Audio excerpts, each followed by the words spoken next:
Mr. Obi, thank you so much for being with us. You are certainly the most popular presidential candidate in Nigeria right now among young people. There is just so much momentum behind you. But here's the problem. Nigerians are used to being disappointed by their leaders. And when you think about some of the problems that are facing the country right now, they're systemic. I'm talking about corruption, I'm talking about oil theft, I'm talking about insecurity, I'm talking about the fiscal hole that Nigeria is in right now. Can all of that really be solved by one person? Well, if you have a leader that is competent, have the capacity and commitment to start dealing with it, you're not going to solve it overnight. But there will be a clear, visible, measurable attempt to dealing with it. And they're things that are solvable.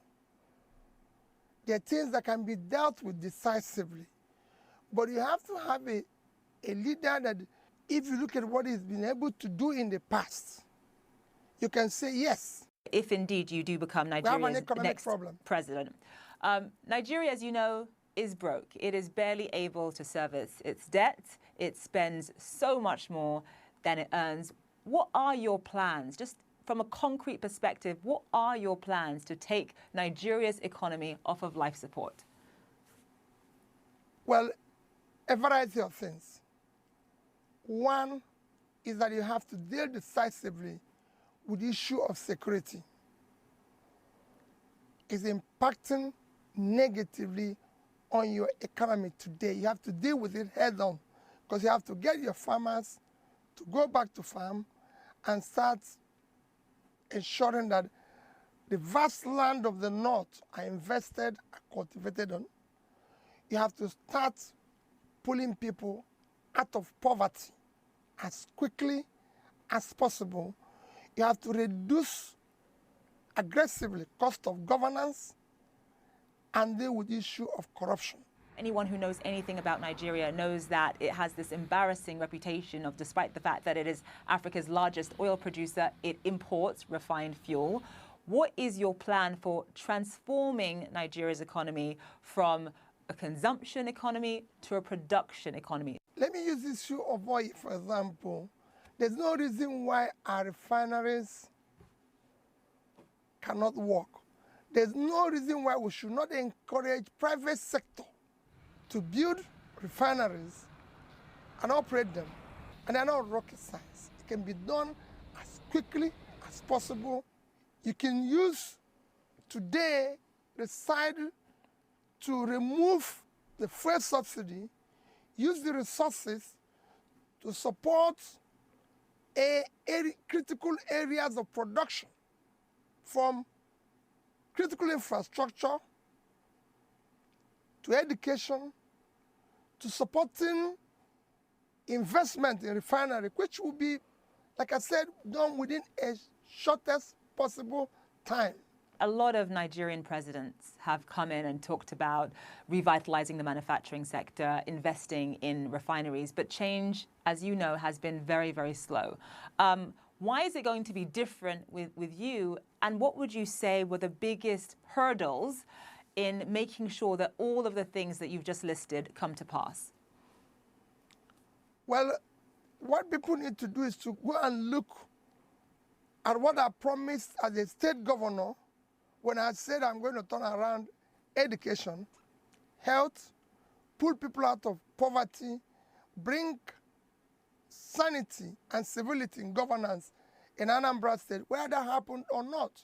When I said we're going to save money, did we do that? I want to talk about one of the other sort of major issues that Nigeria is dealing with, grappling with right now, and that is, of course, violence and insecurity. You can barely travel from one part of Nigeria to another without fearing for your life. And I'm talking about kidnapping, I'm talking about banditry, I'm talking about terrorism, I'm talking about Boko Haram. What is your plan for that? You know, I did say that initially that what we need to first head on is issue of security. Because unless you have security, the farmers can't go back, you can't attract investment, nobody will ever want to go to an insecure place. And you can deal with that. there's so many, you need to do a lot of work, reorganize your security architecture, ensure that there's multi-level policing. Issue of state police has to be decisively dealt with. There's so many things you need to do. You need to bring in more personnel into the security system, equip them properly, ensure that they are properly motivated to deal with the issue of security, because the need it is the most important thing Nigeria needs today. As you know, you and I are both Nigerian, we're both Igbos, we're both from southeastern Nigeria. Nigeria is a very hard country to hold together. You've got 200 million people, so many different tribes, so many different competing interests and ideas. And when you think about the fact that, you know, you're from the southeast, how easy is it going to be to rally Nigerians perhaps from the north behind you? That's got to be on your mind. That is what it was yesterday. Another problem, because we have been able to elect people based on ethnicity, religion, my turn, connection, or one form of bias or the other, which brought us to where we are, or structure, which I always say structure of criminality. That is what we want to dismantle now and ensure that the next election is based on character, capacity, competence, commitment to do the right thing. Nigeria is now not just in a physical mess, it is at the last stage to collapse. The people in the north don't have a secure place. They don't have good roads. They don't buy bread cheaper than people in the south. So is the people in the south. So all you hear about ethnicity, religion, connection, my turn, is elite conspiracy to keep Nigeria underdeveloped. But now we've reached the edge. We can no longer continue this way. Mr. Obi, thank you so much for joining us on the program. Thank you for having me. Thank you.